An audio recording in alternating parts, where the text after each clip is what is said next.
Jean. Hello, my name is Sarah. I'm the nurse taking care of you this morning. Can you state your name and your date of birth for me, please? And we have Casey Banks, 10/2/1965. I see Casey Banks, 10/2/1965. Casey, do you have any allergies at all? And Casey says that they are allergic to aspirin, and I see that on the wristband and on the MAR.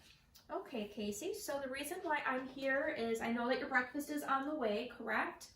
Yep, so I do have some insulin for you. Have you ever had insulin? And Casey says no. All right, so this is going to be an injection in your belly. And what this medication is going to do is it's going to help decrease your blood sugar and help your body process the carbohydrates that you're eating. So we have that. I'm going to do some medication checks, and I'm going to do an assessment on your belly before I give that medication. Do I have your permission to proceed? And Casey says yes. So I'm going to do my third MAR check just to get that done and out of the way. So we have Casey Banks, 10/2/1965. Allergy to aspirin. Today we're giving NPH insulin. And I have NPH insulin for subcutaneous injection. This is for subcutaneous use only with meals and at bedtime. We do have a meal on the way. Today we're giving 16 units.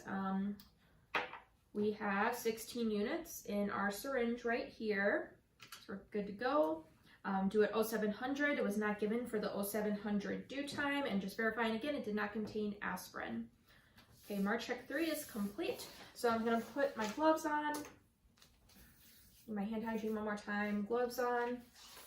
I'm going to peel your blanket back just a little bit. We're going to expose your belly.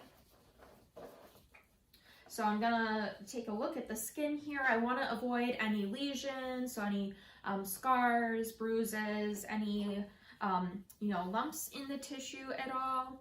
And I'm staying 2 inches away from the umbilicus. So that all looks wonderful. There's no hard bumps or anything like that. So I'm going to go up here in the left upper quadrant, I think. If the patient had been poked previously, I would go in an alternate site. So I'm going to clean that site where I'm going to give you this injection, Casey, with an alcohol wipe. So I'm cleaning a 1-inch circle for 10 circles. And then I'm going to expand to a 2-inch radius.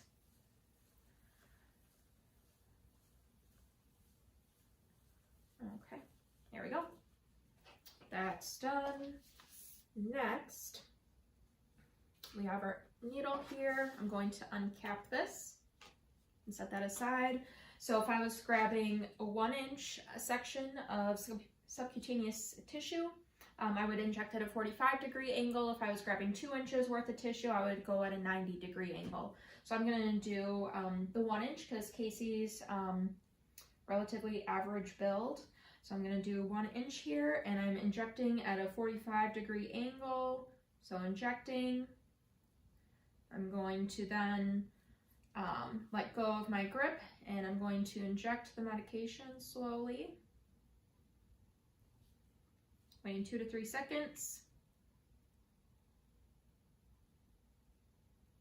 And I'm going to withdraw at the same angle of insertion. So Casey, I don't want you to rub or massage that site at all. Going to recap the needle. And there's no bleeding. Okay, we're going to cover you back up. And you could apply gauze if there was any drainage at all. I'm going to remove my gloves here. Okay, and I'm going to document that we gave this medication. So today is 14:45 SB. Okay, and we do have that tray on the way.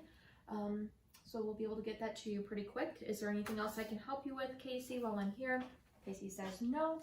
So I'm going to put my needle in the sharps, otherwise this will go in the garbage, and then this vial will get stored where his room medications are in the medication lockbox. Okay, that's it.